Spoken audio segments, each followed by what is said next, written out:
থাইল্যান্ডের চিয়াং রাই প্রদেশের পাহাড়ি কোলে অবস্থিত ওয়াট হুয়ে প্লা কাং কেবল একটি ধর্মীয় স্থানই নয়, এটি এক অনন্য স্থাপত্যশৈলী এবং আধ্যাত্মিক শান্তির প্রতীক।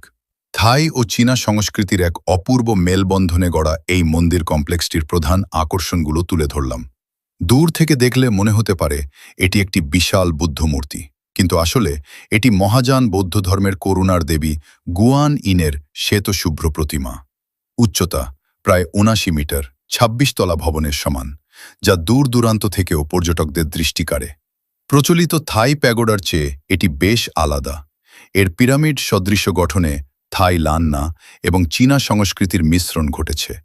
এর প্রবেশদ্বারে পাহারা দিচ্ছে বিশাল দুটি সাদা চীনা ড্র্যাগন।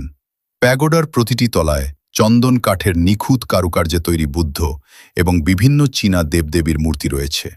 বিকেল বা সন্ধ্যার ঠিক আগে, সূর্যাস্তের পর যখন পুরো কমপ্লেক্সের রঙিন আলো জ্বালানো হয়, তখন এর রূপকথার মতো দেখায়। চিয়াং রাই ভ্রমণের তালিকায় এক শান্ত, দৃষ্টিনন্দন এবং আধ্যাত্মিক অভিজ্ঞতা পেতে ওয়াট হুয়ে প্লা কাং অন্যতম সেরা একটি গন্তব্য।